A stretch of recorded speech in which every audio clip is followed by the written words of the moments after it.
books.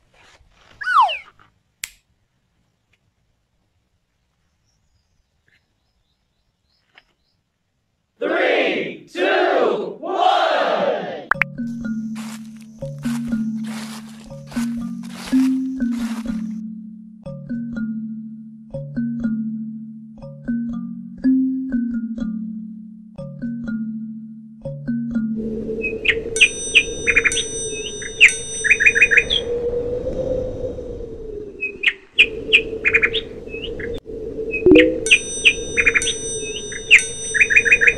Share and comment. It's a brand new day, everyone! Hooah! Look at my project. It's done. Yeah. All it needs is ano na lang po, positioning. No? Bubuhatin. Pupunta doon sa paglalagyan. Good morning! Wow! How's your day today? Dito, pawis-pawis day. Busy, kainitan, but madaling araw po. It's very, very cold. It's about maybe 15 to 18 degrees. Wow, that's cold, you know.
Ang ganda po ng kulay nito, oh. Orange. I'll show you. Tignan niyo po ang ganda ng kulay. Ano? Orange color. While those are white.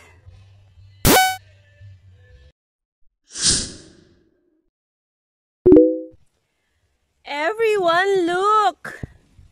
Inaayos ko po yung pagtataniman ko ng sitaw at saka ng pipino. This one, palalalimin pa po yan. Now, the problem is, eto po, binalatan ko. Ito po yung mga maliliit na puno ng ipil-ipil.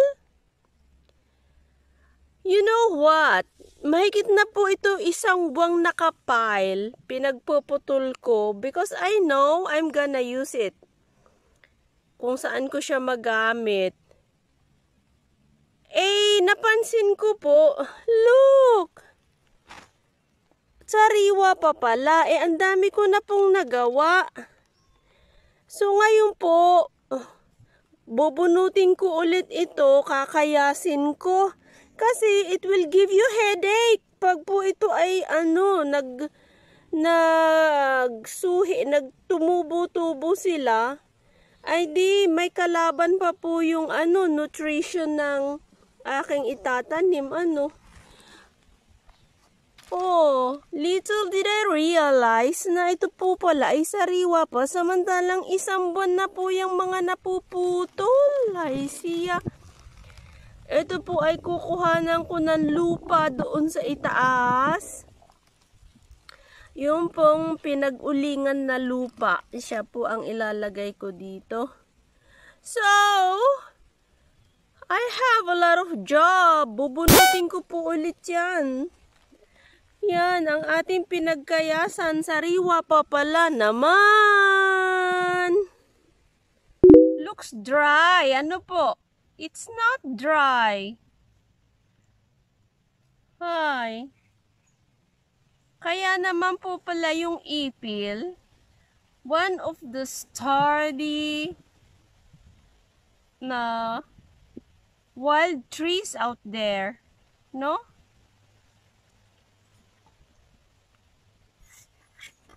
Look.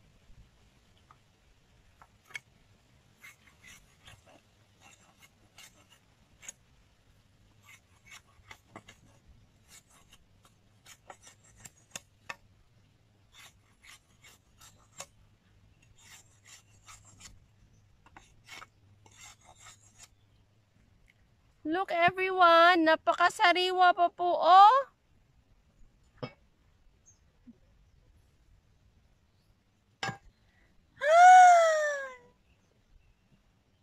Dami kong gagawin.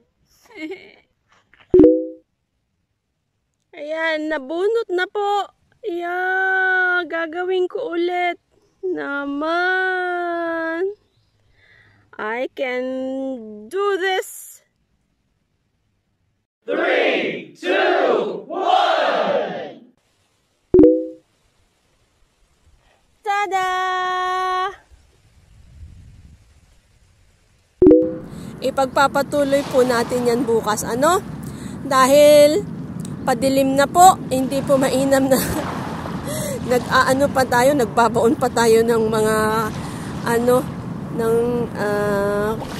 yung gagawin kong barricade doon sa mababang parte po ng kahoy. Ipagpapatuloy po yan bukas. I will show you the finished product. So, panoorin po. Maraming salamat po sa panonood. At thank you for visiting my YouTube channel. And do subscribe. So, have a productive day ahead. See you everyone!